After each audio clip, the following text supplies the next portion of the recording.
Hey everyone, my name is Wedge, and today's video is a little different. Don't get me wrong, there are plenty of things I enjoy about Masters 25. You all know how I feel about watermarks, it's basically an obsession at this point. But this set is supposed to celebrate 25 years of Magic, right? It's supposed to be iconic, it's supposed to be representative of everything awesome about the game. With that in mind, I'm going to talk about the cards they should have included, but to be fair, this top 10 list isn't going to be just the most expensive cards. I'm going to take 10 rares or mythics that shouldn't have been in the set at all, and replace them with better cards from their respective sets. That way, I'm not being super idealistic. Now, for this to work, I really have to get into the right mindset, think grumpy thoughts. Kids running in my yard, playing against Burn, no. Waking up in the middle of the night to pee, no. People asking me for more worst cards ever videos. Yep, that'll do it. That's the one. All right, let's do this.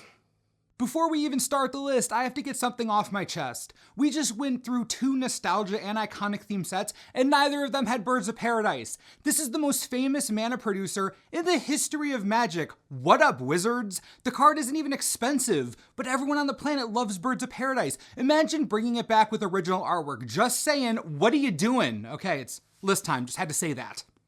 Number 10, and our first target of the day is Plague Wind from Prophecy. This is Prophecy we're talking about here. There are only 2 cards from the entire set that anyone knows, Avatar of Woe and Rhystic Study. For goodness sake, they could have printed Rhystic Study at Rare and people would have been happier than seeing Plague Wind. Rhystic Study is a commander staple, worth money, and infamous. It's a win-win. There isn't a store in the world hoarding Rhystic Study to keep their doors open, so you don't have to worry about the economy tanking. Just saying, even Avatar of Woe, card isn't expensive at all, but it's iconic beyond belief. Who made the call to include Plague Wind over Avatar of Woe? Plague Wind? Why are you here, my dude? Ugh. It's time to replace Gisela from Avacyn Restored. Now I know she isn't a bad include, and she's not in a vacuum. My only question is, why was she chosen as a reprint in the set over Sigarda, Host of Herons, or Tamio, the Moon Sage? Both of which are quite popular and iconic, and neither of which has ever been reprinted. Also, I mean, if we want to stir the pot a lot, Cavern of Souls, probably the most iconic and celebrated / loathed land created in the last 10 years. Might have been a decent include in this set celebrating such triumphs. Original art? Watermark? No? Okie dokie. Coming in at number 8 is a replacement for Izzet Chemister out of Commander 2017. Now, I'm willing to let this slide to a certain degree, but what about Izzet Chemister celebrates anything from Magic? Sure, it's hilarious, but it's from the same set as Teferi's Protection. Iconic as all heck, worth something, and a foil reprint? Come on, that'd be insane. Afraid of putting too much value in the set for some reason? Then include Ramos' Dragon Engine, beloved new legendary, or Herald's Horn, universal tribal goodness. Both of these are cheap and way more exciting than Izzet Chemister. What? For number 7, we actually have the opportunity to replace 2 rares, Vesuvan Shapeshifter and Fortune Thief from Time Spiral. You're telling me that these 2 cards are representative of Time Spiral, one of the most iconic sets in all of recent Magic? You want to tell me that these 2 were somehow chosen instead of, oh, I don't know, Vesuva, the thing the Shapeshifter's named after? That's a one-of-a-kind iconic card right there. How about Academy Ruins? Pretty on theme for Time Spiral. Or maybe Living End. Suspend's pretty iconic, right? Why not Living End? And if limited play is the reason for the Shapeshifter and Thief to be in the set, that doesn't make a lick of sense. There's not some huge morph sub-theme, neither of them do anything legendary. Vesuva not being one of these slots doesn't make sense to me at all. Where's my rotting city of brass, gosh darn it? As we round out the first half of this list, I'd be remiss if I didn't talk about Mirrodin Besiege. Now, Blue Sun Zenith is a cool card. It is. It has a cool effect, but it's been reprinted in Commander 2013, Commander 2015, and was in the Commander Anthology, in addition to being a card I would not associate Mirrodin Besieged with. How does this celebrate the set at all? The Zenith got the spot over Sword of Feast and Famine, pretty iconic. Even Blightsteel Colossus or Inkmoth Nexus. Yes, I know they infect, but come on, Daybreak Coronet was included in a Master set with 0 support whatsoever. They've done it before. Anyways, beyond these, if they didn't want to create more value, again, I don't know why they wouldn't, but if they didn't, then Black Sun Zenith is the correct Zenith. Why blue? The thing is worth pennies. Black Sun Zenith is the most infamous in the format where Zeniths actually see consistent play, I'm just saying. Breaking into the top 5, this is where I start getting real annoyed. And to start this wine fest, we're looking at Commander 2013. I would have loved to be in the meeting where they decided that Parash was the representative from this half-decade-old Commander set. Parash. Why? Do you remember when Commander 2013 came out? There were 2 decks everyone was trying to get. Mindseize and Eternal Bargain. Why? True Name Nemesis and Aloro Ageless Ascetic. True Name Nemesis, even if you ignore the fact that it's an absurd $30 each, it's iconic beyond belief. It targets a player and you get protection from that player. That's what players remember from Commander 2013. Don't want to include something that expensive. Aloro's like $4, but one of the most popular commanders in the history of the format. You choose to represent this set with a legendary creature and you don't choose the one that's so popular in the format, it makes staple cards worth money by itself. Even Nekasar would have been better than Prosh. It's because of the Kobolds of Kirkheap, isn't it? I knew it. Wizards has some pro-Kobold agenda over there. I'm going straight to Reddit. For our number 4 spot, I gotta shine a light on Lorwyn. This is particularly saddening because Bryon Stoutarm is a hilarious card that's actually somewhat unique among Boros commanders.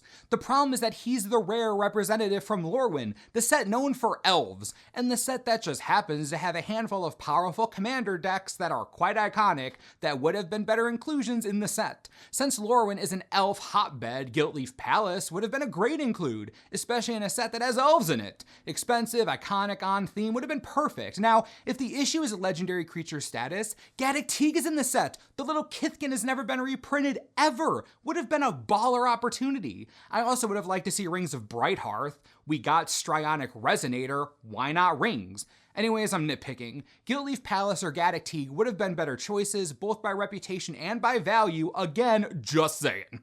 Top 3, this is where the blood pressure really starts getting into the danger zone. Luminarch Ascension from Zendikar. This is another rough one, actually, because I enjoy Luminarch Ascension a lot.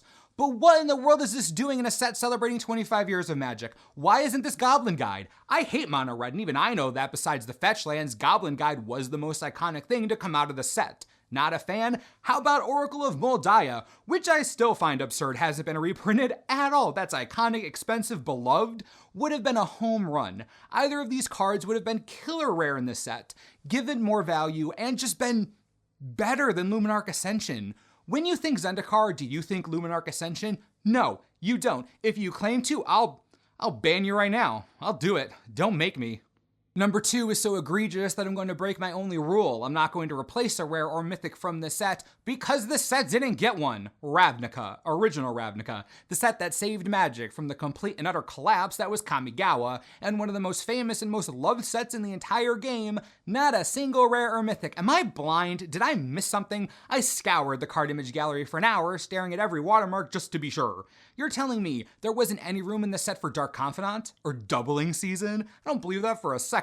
Want something less expensive? For some reason? Why not Privileged Position? We're talking about a set that used watermarks in a beautiful and awesome way, and they didn't celebrate that more in Masters 25. The Dark got 2 rares. The Dark. Ravnica got none. Nothing about this seems right. Nothing, none of it. Oh god, I'm too out of shape to do this though. This brings us to number 1, the last and most infuriating question I have about Masters 25. Why is Tree of Redemption the Innistrad representative in this set? Tree of Redemption? Really? Are we running a charity for garbage trees in honor of Arbor Day? That's coming up soon, I think. I can imagine that pitch meeting. Hey everyone, we need to include something iconic from Innistrad, one of our most flavorful and well-received sets. What do you all think? And then in unison, everyone jumps up and says, Tree of Redemption! That would be impossible. There's no way that would happen, because that doesn't make sense. Any sense at all. Let me give you a list of all the cards in Innistrad that are more iconic than Tree of Redemption, from cheapest to most expensive, just so you understand how many options they had. Blasphemous Act, Past in Flames, Mayor of Avabrook, Machaeus the Lunarch, Grimgrin Corpseborn, Garruk Relentless, Endless Ranks of the Dead, Gavany Township, Olivia Voldaren, Laboratory Maniac, Bloodline Keeper, Geist of St. Traff, Snapcaster Mage, and Liliana of the Veil. Look at all these cards. Look at them. Innistrad is full of amazing potential contributions from all price ranges, but Tree of Redemption? I don't know. Maybe I'm too close to this because I love everything about original Innistrad, but I can't think of a single good reason Tree was included over something of similar value like Grimgrin, or Endless Ranks of the Dead, or Olivia Voldaren. If it's for some hilarious synergy with Triskaidekaphobia, not worth. totally not worth. Imagine how many people would be excited for Liliana or Snapcaster again. It just kind of makes me sad. The funny part is that I don't even mind most of the set. I like a lot of the choices they made. I just think the ones I highlighted here were simple oversights. Quality of life improvements that could have made Masters 25 even more special. Way more awesome, more valuable, all of it. Tree of Redemption. No idea how I'm ever going to get over that. Anyways, let me know what you're thinking about Masters 25. Did it hit the mark for you? Do you agree with the list I ranted about? Disagree? Would love to know what you're thinking, so please leave your thoughts below and we'll chat about it. And as always, thanks for watching and we'll see you next time. This video is brought to you in part by TCGplayer.com. Masters 25 is a huge hit or miss set for a lot of people, but it did cheapen some important cards already. Coalition Relic, the Commander staple, is already pre-ordering for $5.50 on TCG Player. For that artwork and your Commander staple at an affordable price, it's a win-win to me. Click the link to help the channel and get your card as soon as the set releases. Gotta love Master sets. Enjoy.